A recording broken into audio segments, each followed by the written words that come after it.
মূলত দুর্ঘটনার কারণটা হলো যেটুকু শুনতে পারলাম স্টাফ থেকে যে ট্রেনের বগি নাকি 15 থেকে 16টা লাগানো হয়। তো ওদিনকে আমরা কক্সের থেকে আসার সময় ঢাকায় তো এরকম পরিমাণ যাত্রী ছিল যে যাত্রীর চাপের কারণে ট্রেনের বগি ওদিনকে 25টা লাগানো হয়েছিল, তাই লোডের কারণে ট্রেনে একটা দুর্ঘটনা ঘটে গেল।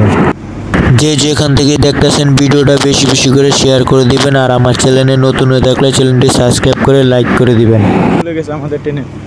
তো যাই একটু দেখে আসি কি হয়েছে। ট্রেনের শেষ মাথায়, ট্রেনের মাথায় একটা লাস্টের একটা বগি নাকি ভেঙে গেছে বা ছুটে গেছে এরকম শুনছি। তো আমরা এখন নেমে যাচ্ছি, হেঁটে হেঁটে যাই দেখি কি হচ্ছে, দেখে আসি। আমাদের ট্রেন বগি থেকে খুলে গেছে, চলুন আমরা দেখে আসি। হ্যালো,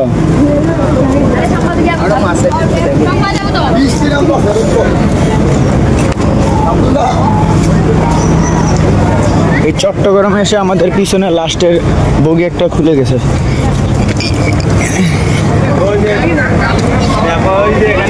এই যে আমাদের এখান থেকে একটা বগি খুলে গেছে, এই যে এখান থেকে একটা বগি খুলে গেছে, আর এগুলো হচ্ছে ওই যেটা খুলে গেছে ওই ট্রেনের বগির কাগজপত্র আর কি প্রয়োজনীয় এটা নিয়ে আসছে এই স্টাফ, ট্রেনের যে স্টাফ তারা নিয়ে আসছে। আর ওটা হচ্ছে ওই অনেক দূরে ফলাই দিয়েছে, তা দেখা যায়। জুম করবো, আমি জুম করে দেখবো, ওই যে দেখেন।